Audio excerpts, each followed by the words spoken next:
Gravando. Olá, nossos amigos e amigas que são do Negro é Lindo, que seguem o Negro é Lindo. Hoje nós estamos com uma pessoa muito especial no Negro é Lindo Entrevista, que é o professor Denis de Oliveira, que é jornalista, professor de jornalismo na Escola de Comunicação e Artes da USP, diretor do CELAC, que é o Centro de Estudos Latino-Americanos sobre Cultura e Comunicação, Núcleo de Pesquisa da Universidade de São Paulo, um dos fundadores da UNEGRO, União de Negros pela Igualdade, aqui de São Paulo, criador da rede Quilombação de Luta Antirracista e escritor de muitos livros, dentre os quais Mídia, Cultura e Violência, Globalização e Racismo no Brasil, A Luta contra o Racismo no Brasil, Jornalismo e Emancipação, e o mais recente é Iniciação aos Estudos de Jornalismo, e ele promete, né, já durante essa pandemia, ele já escreveu Racismo Estrutural numa Perspectiva Histórico-Política. Olha aí, estudantes já vão ficando atentos para adquirir esse livro. Olá, professor, tudo bem com você, Denis de Oliveira? Gratidão por ter aceito esse nosso convite. Tudo bom, Sandra? É uma honra estar aqui com você, uma grande, antiga amiga, né? Estou muito feliz de estar aqui e poder partilhar aí, né, a conversa aí com os internautas, olá todos também do Negro é Lindo. E parabenizar, inclusive, o seu trabalho, né, que tem realizado aí nas redes sociais, né, do Negro é Lindo, né? Muito importante esses espaços que a gente vai ocupando na rede social para colocar esse debate importante das relações raciais, direitos humanos, né? Enfim, temas aí de relevância para a nossa população. Inclusive, você, para nós, é uma das referências quanto à questão da luta antirracista, uma vez que você é um dos fundadores da UNEGRO, também criou a rede Quilombação, que faz um trabalho muito importante também na luta antirracista, e tem esses livros todos para que todo mundo possa estudar, né, essas questões da comunicação e o racismo. Como que você avalia, né, assim, com toda essa cultura que você tem, todo esse aprendizado durante todos esses anos, como que a comunicação atua para reforçar ou não o racismo aqui no Brasil? Então, no ano passado, eu cheguei a ser entrevistado pelo portal UOL, né, a respeito disso, né, as relações raciais e o jornalismo, né? Uma das reivindicações que é histórica no movimento negro, né, da população negra, é uma presença maior de negras e negros, né, nos meios de comunicação, tanto nos programas aí de entretenimento, como nos programas jornalísticos, né? Porque, de fato, aquilo que o Flávio Carrança, né, fala é muito pertinente. Desculpa, o Carrança não, foi o Carrança também, né? Mas o Gelsito, né, que tem essa frase, né? Se você ligar a televisão brasileira, dá a impressão que você está na Suécia, né, no Brasil. Tal a quantidade de brancos que aparecem, né? Exatamente isso, né? Você tem uma branquitude hegemônica, normativa, aí nos meios de comunicação. Graças à pressão do movimento negro, isso ainda, lógico, muito lento ainda, você tem ainda a presença um pouco maior de negras e negros, né? Você pode pegar, por exemplo, até esse programa, eu não gosto do programa, mas é um programa que tem audiência, que é o Big Brother, né? Essa temática racial está sendo discutida, tem negros e negras ali participando, né? A questão da mulher negra tem sido debatida, né? Lógico, nessa perspectiva aí desse tipo de programa. Tem agora a Maju Coutinho, né? Como âncora de um dos principais telejornais da Globo, né? A Joyce Ribeiro, enfim, né? Você tem aumentado um pouquinho a presença aí de negras e negros nos meios de comunicação, né? Oraldo Pereira, antes se for Jornal Nacional, hoje está na Globo News e tudo isso, tá? Mas a questão que eu coloquei naquela entrevista, né, eu quero compartilhar com vocês aqui do Negro é Lindo, é que é um pouquinho mais complexa que isso, né? Lógico que é importante nós termos mais negras e negros nos meios de comunicação, mas é importante que a nossa pauta, a agenda antirracista, ela tenha uma presença maior nesse debate, né? Porque não é só a denúncia dos casos de preconceito, né? Isso também tem acontecido nos meios de comunicação, né? Mas você tem uma perspectiva racial de medidas políticas, econômicas tomadas pelos poderes, né? Por exemplo, quando houve a votação e aprovação da reforma da Previdência, e eu lembro na discussão, uma das questões mais repisadas era a necessidade de mandade mínima, né? Pouco se falou, eu não vi pelo menos, né? Não houve esse debate nos meios de comunicação de massa, nos meios jornalísticos, na opinião pública, por exemplo, que existe uma brutal diferença da longevidade entre brancos e negros. Então, uma idade mínima, por exemplo, se pensava naquela época, 60 anos, né, era acima da longevidade, da expectativa média de vida da população negra, o que significaria, então, que estaria negando o direito da população negra de se aposentar. Tá? Então, o racismo, muitas vezes, ele ocorre não necessariamente por uma política explicitamente racial, mas quando você desconsidera, né, as desigualdades raciais estruturais na hora de adotar políticas públicas, né, econômicas, sociais, você pode estar reforçando esse racismo. E esse debate ele é plenamente ausente dos meios de comunicação. Então, essa é uma questão muito importante que eu considero que deve ser alterada aí, né, na forma dos meios de comunicação de massa tratar o problema do racismo. A gente também vê que existe uma dificuldade das nossas esquerdas lidar com a questão racial, né? Recentemente, por publicações sobre o que aconteceu lá com George Floyd nos Estados Unidos, se ampliou a discussão sobre a violência nas periferias, mas existe uma dificuldade também dos nossos meios de comunicação e também das nossas esquerdas, que agora estão assumindo uma postura. Como que você vê essa relação? Essa é uma questão assim, que eu até discuto, né, no meu novo livro, né, que é justamente tradicionalmente a esquerda brasileira, é evidente, né, ela pensa a partir da perspectiva de classe. Tá? Só que não existe uma relação antitética entre classe e raça. Daí, acho que muitas vezes, inclusive, né, alguns companheiros e companheiras nossos no movimento negro também cometem um erro, um equívoco, de colocar uma coisa contra a outra. Não, raça é mais importante que classe, né? Isso é uma discussão que não leva a absolutamente nada, né? Por que isso? Por que eu estou falando isso? Quando a gente fala classe, né, a classe não lógico, é um conceito abstrato, mas ela tem uma realidade concreta, né? Quem é a classe trabalhadora no Brasil? A classe trabalhadora no Brasil é uma parte da população negra. Né? E a população negra, inclusive, ela veio ao Brasil na condição de trabalhadora escravizada. Então, desde os princípios da formação de classe no Brasil, na época do escravismo, da colonização, você tem uma racialização da classe. Tá? Então, quando se fala negritude, negros, estamos falando em classe trabalhadora. Quando se fala em classe trabalhadora, estou falando em presença negra. Tá? Então, não existe essa relação antitética. Né? Então, quando a esquerda desconsidera a questão racial, coloca em segundo plano, ela efetivamente não está discutindo classe também. Então ela comete um erro gravíssimo aí, né? Porque mesmo o debate de classe, que para ela é central, não está sendo feita de forma correta. Tá? Então acho que perde todo mundo, perde o movimento negro e perde também a esquerda com isso. Porque não existe, né, aí uma relação antitética entre as duas categorias. Né? E essa questão, inclusive, que eu abordo no meu novo livro, que vou lançar agora em maio, abril-maio. Então, esse livro é Racismo, deixa eu ver de novo, Racismo Estrutural numa Perspectiva Histórico-Política. Ele vai falar especificamente sobre essas questões, sobre como o racismo está estruturado, o que ele vai abordar exatamente? Então, o termo racismo estrutural é um termo que está ficando até um pouco na moda, né? Não é um termo de agora, né? Já tem vários, né? A Lélia Gonzalez já comentou isso, né? Nos anos 70. Eu escrevi um texto, né? Eu acho que foi, desculpe, em 90, né? Durante a preparação para a Conferência de Durban, também falo racismo estrutural, apontamentos para uma discussão conceitual, né? Um texto que foi tá na revista da Agência Latino-Americana de Informação de Quito.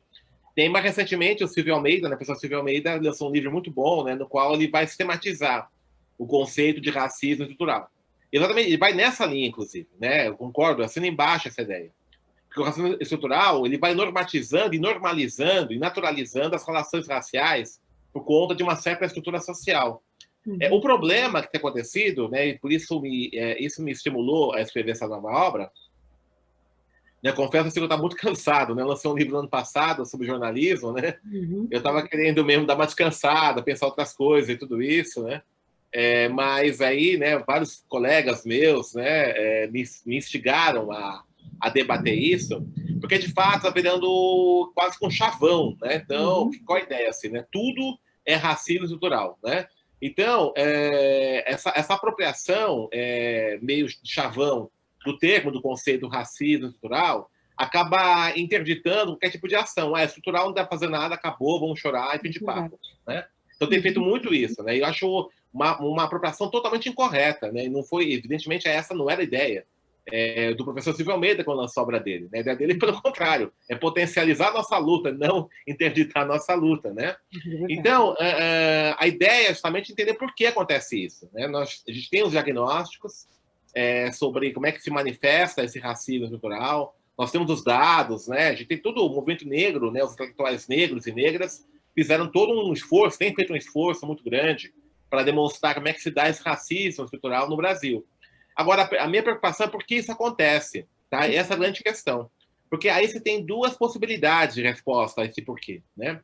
Uma delas, que eu vejo até circular, inclusive, entre alguns colegas do movimento negro, né, que é um problema já atávico da branquitude. Né? Então, essa relação racial sempre existiu, de opressão racial sempre existiu, e o branco, né, ele é racista mesmo, quer manter um privilégio, então não há o que fazer a não ser a gente criar um gueto próprio, nosso próprio, né, uma relação própria nossa. Né? Exatamente, Que eu acho muito ruim, acho complicado isso, que despolitiza, né? E parte de uma concepção que eu acho equivocada, de pensar, primeiramente, né, o que é a população negra de uma certa unidade, não é bem assim, tá? Nem todos os negros e negras não são iguais, não pensam igual, e os brancos também, né? Então, essa é a primeira questão. A segunda questão, que a construção de branco e negro é uma construção sócio-histórica, é uma construção ideológica, né? O que é ser branco, né? A gente pode falar assim, branco é o eurocentrismo, né? Mas o que é a Europa, né? A Europa é essa que, por exemplo, tem a guerra dos Balcãs, né? Que tem a disputa ali, terrível, histórica ali, entre catalães, bascos, né? Na Espanha, por exemplo, né? Então, veja, né? Não existe um conceito universal de branco, né? Então, até o africano. A África não é um país só, né? É um multiverso aí de povos, inclusive com conflitos históricos internos, né? Então, essa unidade, né, dessa categoria racial, ela foi construída em certo momento histórico, na colonização, com um objetivo muito concreto, né, de legitimar a exploração, né, a colonização da África, do continente africano, e também da América Latina. Uma coisa índios, né, que indígenas, né? São vários povos indígenas, né? Então, não existe... você partir do pressuposto que essas classificações raciais, elas sistematizam, sintetizam um comportamento padrão, é um erro gravíssimo, né? Não vai te levar a nada. Então, a minha preocupação é justamente o porquê aconteceu, né? Como é que foi construída essa classificação racial, a que ela serve, quais são os objetivos, né, que ela serve, que tipo de hierarquia ela constrói a partir disso, e aí, então, você apresenta pistas, perspectivas de como enfrentar isso, né? Eu sou muito convicto, né, inclusive minha trajetória no movimento negro, desde quando eu participei da fundação da UNEGRO em São Paulo, nos anos 90, e tive também um papel importante na construção da UNEGRO Nacional, no Congresso em 2001, né, e até mesmo na construção da Rede Quilombação atualmente, né, essa entidade que eu faço parte atualmente. Né, eu estou muito convicto que sem um projeto político de ruptura com a ordem estabelecida, né, não há solução para o racismo. Tá? Então, a população negra ela tem que se transformar num agente político, né? Num sujeito político, já é, na verdade, agente político, né? Mas o sujeito político central na construção de um projeto político de superação da tua ordem, né? Porque aí sim você constrói bases mais favoráveis para a superação do racismo. Então, não é um problema de comportamento, não é que o branco tem um comportamento atavicamente racista, não é isso. Ele pode até ter, né, mas esse comportamento é produto de uma ordem sócio-histórica. Tá? Senão a gente vai cair aí numa questão só subjetiva, intersubjetiva, que eu vejo que não leva a nada, né? Não vai levar a nada, a gente vai ficar brigando entre a gente, inclusive, e pronto. Existe muito essa individualização, né? Os mais claros, os mais negros, o colorismo, toda essa discussão que acaba individualizando uma luta e acaba ficando pequenos grupos discutindo coisas que só nos dividem, né? Então, esse livro, ele se propõe, então, ser um catalisador dessas discussões para que esses grupos, os diferentes grupos de luta antirracista, possam estar se juntando para conversar e entender melhor a questão racial e a luta pela emancipação? Exatamente. O que a gente... Eu passo pelo pressuposto, assim, né, nessa obra que a gente vai lançar, de algumas premissas. Né? Primeiro, a construção dessa classificação racial foi produto de um projeto político da colonização. Né? Eu estou utilizando aí os pensadores das teorias decoloniais, como Aníbal Quirrano, o Walter Mignolo, o Henrique Dussel, o egípcio Samir Amin, né? Como é que esse processo foi sendo construído. Tá, o Samir Amin, por exemplo, tem uma obra dele que é interessantíssima, que ele fala que o eurocentrismo é uma ideologia do capitalismo, tá? Porque a gente tem que pensar o racismo na sociedade capitalista, né? Alguns falam assim, mas antes tinha racismo. Tá, tudo bem, antes tinha, mas agora nós temos um capitalismo. Tá? Quando a gente vai pensar a relação racial hoje no Brasil, ela acontece a partir do contexto de relação de classe social no capitalismo, ponto. É isso. Né? É essa a situação. Né? A gente vai pensar o negro brasileiro hoje, a negra brasileira hoje, o branco brasileiro, a branca brasileira, ou o mundial, né? São brancos, brancas, negros, negras, inseridos no sistema capitalista. Ponto, é isso. Então, a partir dessa base que a gente quer trabalhar. Tá? E aí a gente vai trabalhar vai pensar, né, essa discussão que nós vamos fazer. E aí, fundamentalmente, uma coisa muito importante, um autor que eu gosto bastante, né, isso já há muito tempo, é o professor Clóvis Moura, né? Quando ele vai falar justamente a transição do modelo do escravismo para o capitalismo no final do século XIX, ela ocorre dentro do que ele vai chamar de uma modernização sem mudança.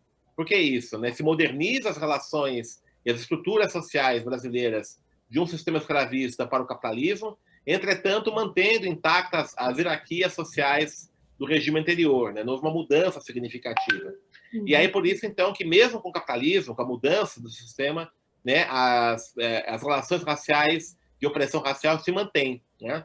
E o capitalismo, então, ele está imbricado dessa relação do racismo. Por essa razão, então, quando a gente vai observar que isso é muito importante, né? Você falou do colorismo, inclusive, né? Veja só, né? Alguns falam o seguinte: não, nós temos pessoas negras e classe média que também sofrem preconceito racial, então não é problema de classe social, né? Então, veja, quando eu falo classe social, pegando não é classe social sentido marxista, não é renda, né? Quando eu digo classe trabalhadora, né? Quem trabalha, né? Aqueles que não têm os meios de produção, que depende do seu trabalho para poder sobreviver, independente da função. Mesmo uma pessoa que tenha um bom emprego, né? Um engenheiro, um advogado, ele é classe trabalhadora, está trabalhando. Se perder emprego, ele dançou, tá? Não vai ter carro, vai ter casa legal, já era, né? Ele não tem a propriedade dos meios de produção, não é dono das empresas, não é dono das terras, não é dono disso, né? Então, essa questão que eu queria colocar, frisar, né? Mas vamos pegar, né, novamente, esse exemplo, né? Essa pessoa, por exemplo, negra, né, que é classe média, que sofre um preconceito porque foi num restaurante mais sofisticado, é mal atendido, etc. Isso acontece muito, e tem aumentado muito, inclusive, com essa pequena ascensão social de algumas pessoas negras nos últimos tempos, né?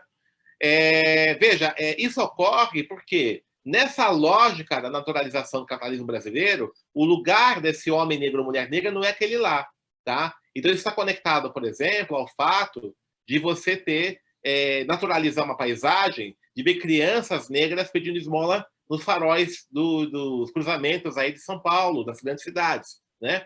De você ver a maior parte das mulheres negras trabalhando com domésticas, né? Em condições precárias. Né? Então, isso é uma questão que é importante para a gente poder levantar.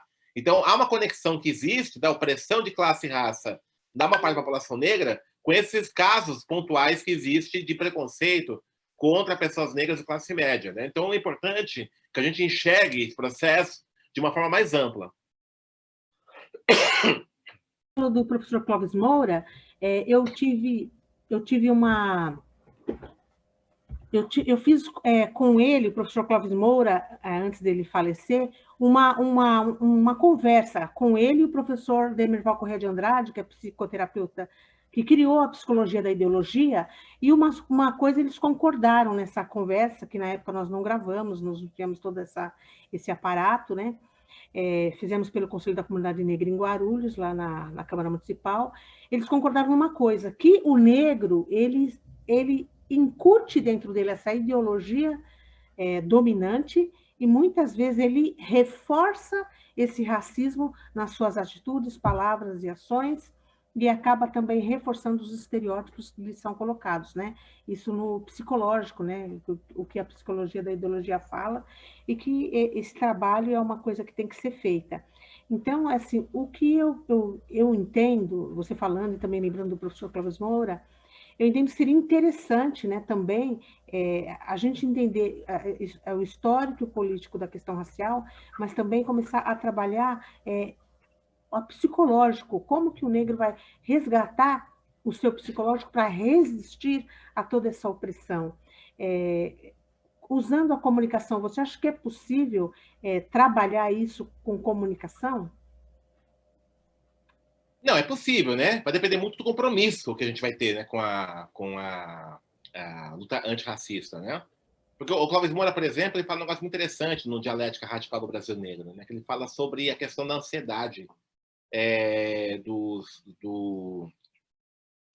negros e negras que têm uma certa ascensão social, né? Que frequentam certos circuitos aí da classe média, né? Então, uma ansiedade porque eles se tornam estranho. Então, tem uma ansiedade, uma certa agressividade, porque pela sua condição de negro e negra, ele é um cara desajustado a princípio. Tá? Então, vou pegar, né, um intelectual negro, uma intelectual negra, na universidade, tá? Ele é um desajustado, tá parte. Mesmo sendo uma pessoa competentíssima, uma pessoa que tem capacidade, né, para poder exercer aquela função, mesmo sendo um aluno exemplar, uma aluna exemplar na universidade, por exemplo, né, a seu pertencimento racial ele é um desajustado, que não é o lugar dele ali. Tá? Naturalizou-se como ele está fora do seu lugar. Então, isso vai gerando uma ansiedade, né, e agressividade em alguns momentos em relação a isso. Tá? E uma outra coisa importante, e isso quem fala muito é a Lélia Gonzalez, né, eu cito bastante no meu livro, né, a grande Lélia Gonzalez, que ela fala do racismo por denegação. Né? Denegação é um conceito do Freud, que o que a Lélia Gonzalez fala? Né? Que o Brasil é um país amefricano, né? Há uma americanidade ladina no Brasil. Né? E quando eu falo americanidade, não é só a população negra, toda a população brasileira. Tá? O Clóvis Moura também fala um pouco isso, né? Esse branco brasileiro, né, muitas vezes ele não é branco fora do Brasil. Ele vai viajar para fora, né? A imagem que o Brasil tem lá fora é de um país negro, né? É um país não branco, né? Então há um certo incômodo. Isso é histórico no Brasil, né? Então essa denegação, o que é? É você negar uma condição que te incomoda. E por isso essa denegação se dá por uma postura muito violenta. Você quer negar algo que você né? E aquilo te incomoda, então você é muito duro, muito assertivo, muito violento nessa negação. Né? Isso é um texto um texto da Americanidade, da Gonzalez, ela fala bastante disso. Né? Então, de fato, tem isso. Né? E aí, o que acontece no Brasil, veja, é muito interessante, fala muito de identidade hoje. Né? O Brasil é um país inconcluso, uma nação não terminada. Né? É uma nação parcialmente feita. Né?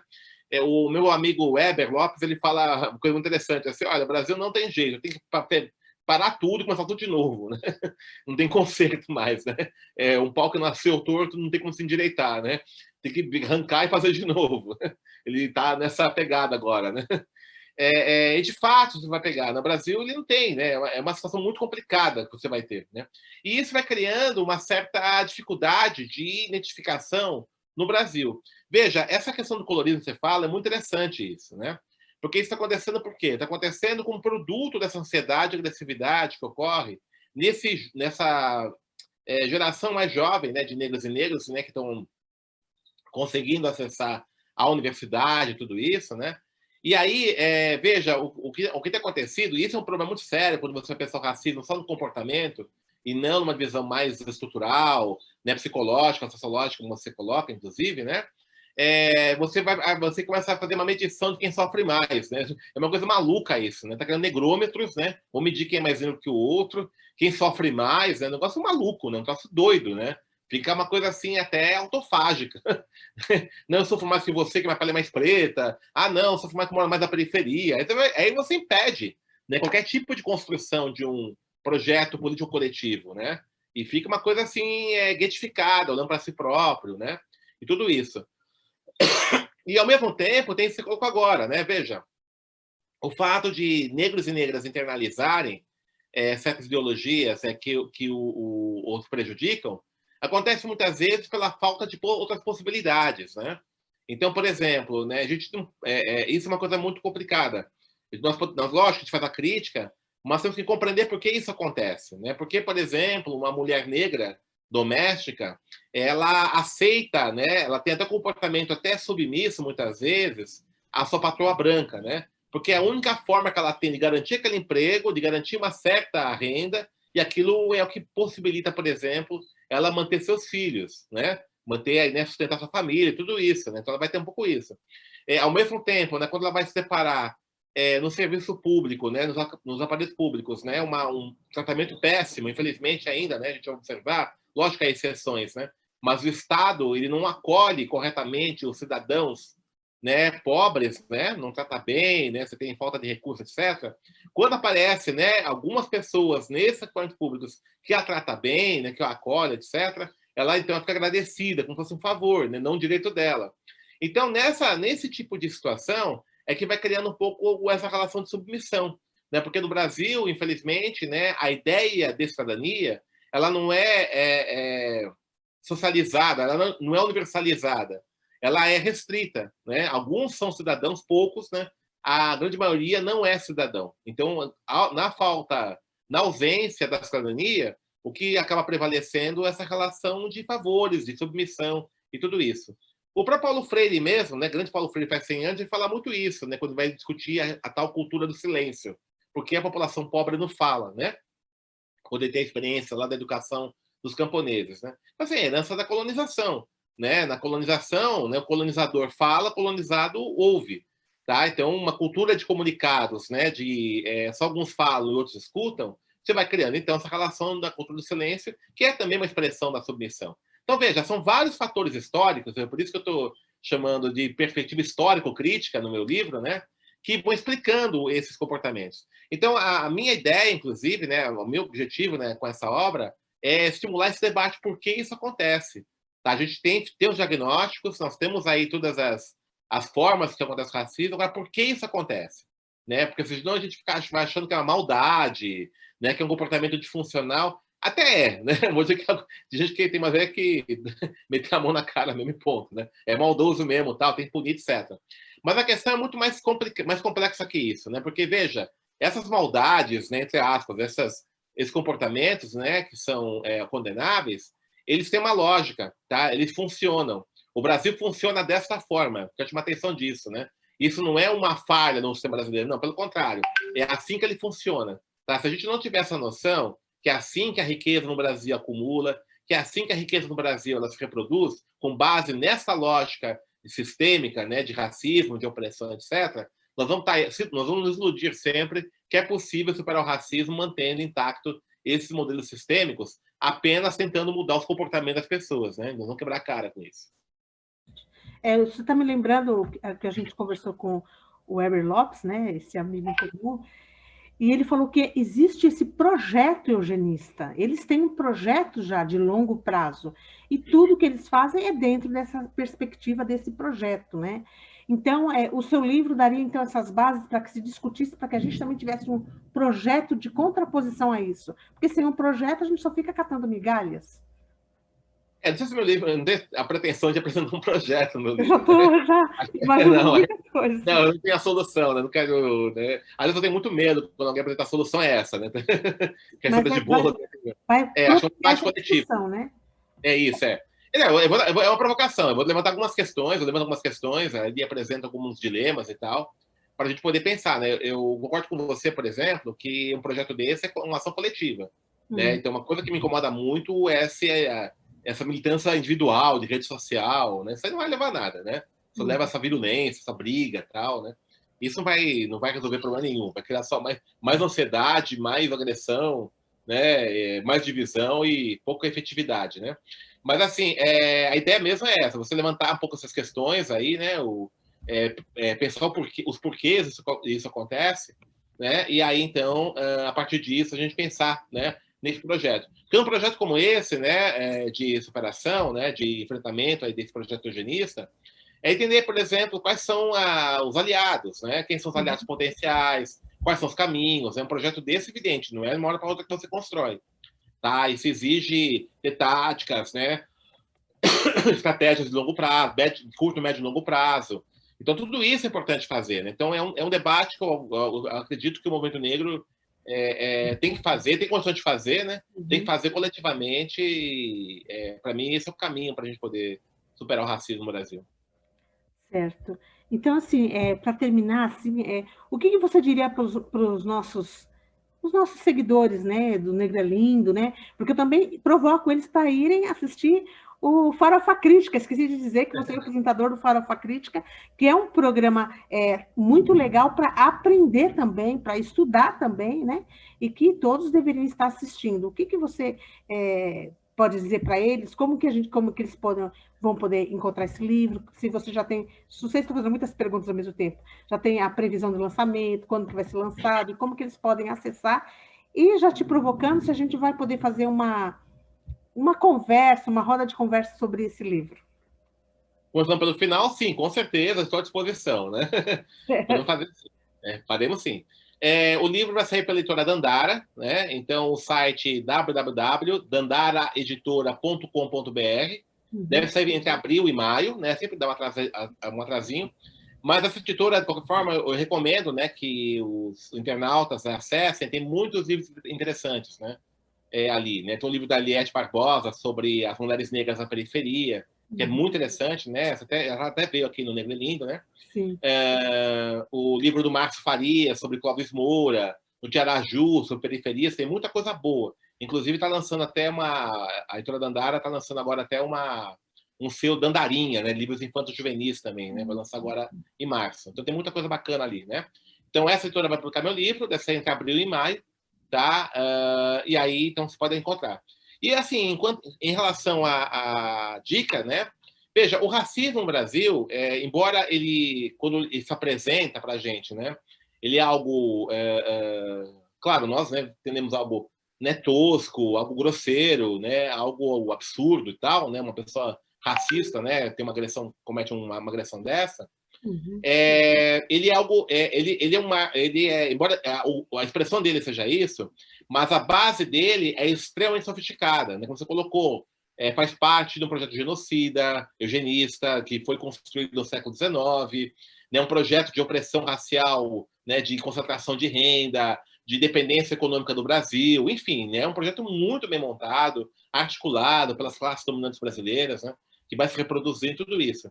Então, para você enfrentar isso, tem que ter uma sofisticação nas análises. Uhum. Então, é importante isso, né? Quando a gente fala assim, a importância de estudar, entender tudo isso, não é só um academicismo intelectual. Estou pensando mesmo como um instrumento, arma mesmo de militância, né? Para nós entendermos, né, os limites nossos. Né?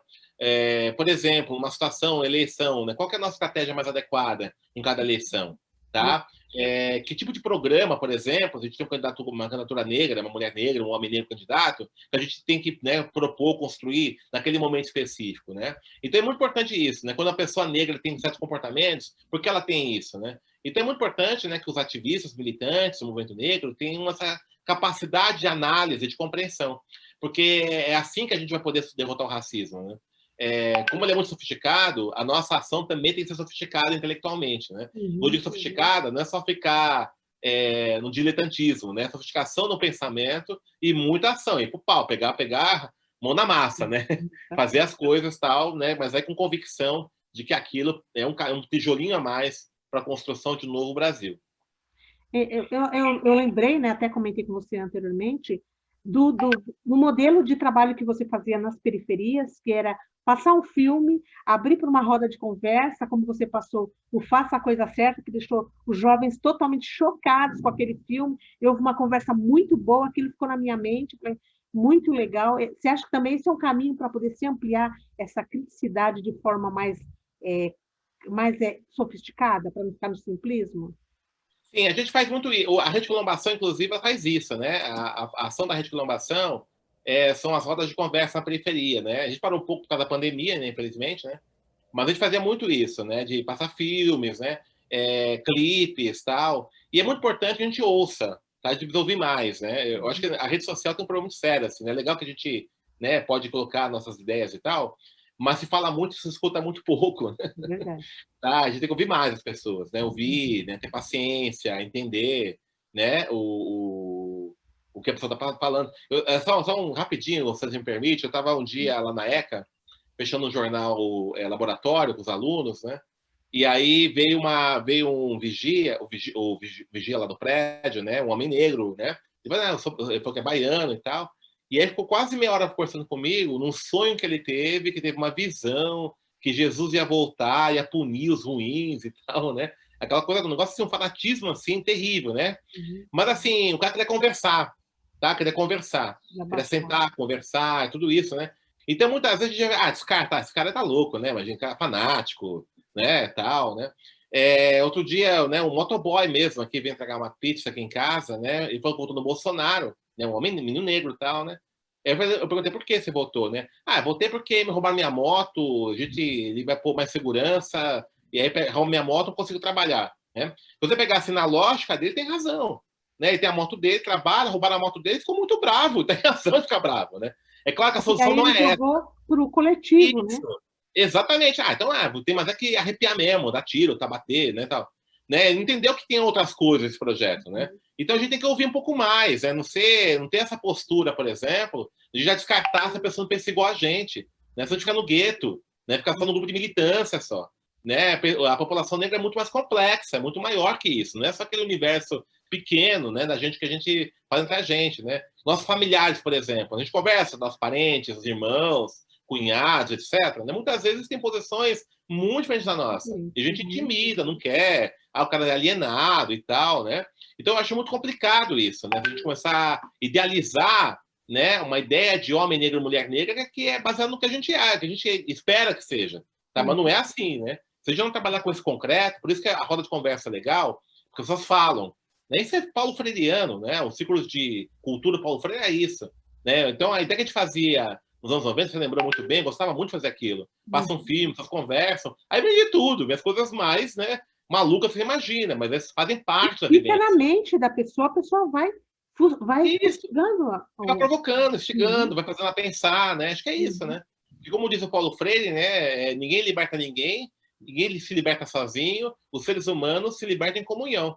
Né? Se você não quiser um pensamento coletivo de buscar a transformação, você não constrói nada, vai ficar falando para a gente mesmo.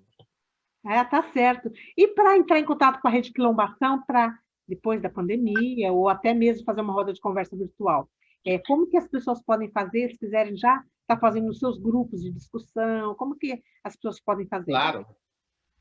Pode já... A reclamação é a página no Facebook, né? rede, o R com letra maiúscula, né? Quilombação, Q com letra maiúscula também, quilombacal, né? Sem a cedilha e o tio. Vou Tá colocar ali, para as pessoas... legal. Ali nessa página do Facebook tem todos os materiais nossos, né? Tem a gente que está fazendo. Nós vamos fazer agora uma próxima live, estamos fazendo muitas lives agora, né? Uma live agora sobre o auxílio emergencial, né? Porque a gente está com uma campanha. Nós consideramos que o principal problema da população negra hoje é a miserabilidade. E o fim do auxílio emergencial e o altíssimo desemprego vão ampliar mais ainda. Então, nós estamos defendendo, né, a aprovação do projeto de lei do senador Jacques Wagner, do PT da Bahia, que estende o auxílio emergencial por mais 3 ou até 6 meses. Né? Então, a gente está defendendo isso, nós estamos conversando com o senador, inclusive, para fazer uma live. Né? E ali tem várias discussões ali, por exemplo, né, o plano emergencial das periferias, que a gente lançou no ano passado, né, como contribuição para as eleições municipais, né, ou das rodas de conversa, inclusive. Estamos fazendo rodas de conversa com os coletivos de periferia, coletivos culturais. Né? Então, é só entrar lá na rede, lá tem o calendário, a agenda, né? E é só somar com a gente, tá? Por enquanto, virtual. Espero que em breve, né, com vacinação, né, tá demorando, a gente possa encontrar presencialmente. Com certeza. Eu participei do comecinho da Rede Quilombação, mas aí eu me tornei sacerdotisa e ficou um pouco mais estreita a vida, né? Então, gratidão por ter aceito o nosso convite e com certeza vamos estar somando com a Rede Quilombação, porque assim que a gente puder se reunir, se reencontrar, né? Tem grupos que eu acho que seria interessante estar se unindo com a Rede Quilombação, principalmente aqui das periferias aqui, né? Que é necessário a gente estimular essa crítica de uma forma mais ampla, né? Não só aquela coisa pequenininha que fica um brigando com o outro e os opressores rindo. Aí, é assim que eu quero mesmo. Né? Fica tudo feliz que está um brigando com o outro. É verdade, é verdade. O negócio é complicado, né? Eu vi assim, cenas lamentáveis no ano passado, nos últimos anos aí. Né? É uma briga de celebridades, né? Não é isso que a gente precisa, não. Que a gente precisa de união, né? Exatamente. Né? Esse trabalho... Compreensão e respeitar a divergência, né? Uhum. É porque dentro da, da negritude existem as diversidades também, né? Cada um tem Claro, sua claro. cultura, né? Então, a gente Claro. tem que um respeitar o outro para Uhum. criar um projeto amplo, senão fica difícil, né? Exatamente. Tá certo. Gratidão, gratidão, gratidão. Você é a nossa referência, assim, em tudo, assim, Obrigado, Sandra. na comunicação, né?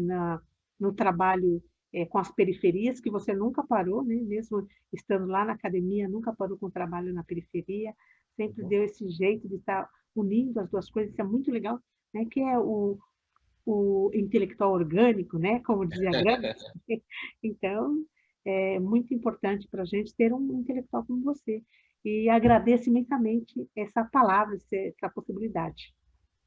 Obrigado, Sandra. Obrigado mesmo. Um grande beijo para você. Um grande abraço a todos os internautas aqui do Negro é Lindo. Valeu, Gratidão, gente. tudo de bom. Então, eu vou estar divulgando onde as pessoas encontram a editora Dandara, para que, assim que for lançada, a gente já vai estar soltando a divulgação. E para dar roda de conversa do livro.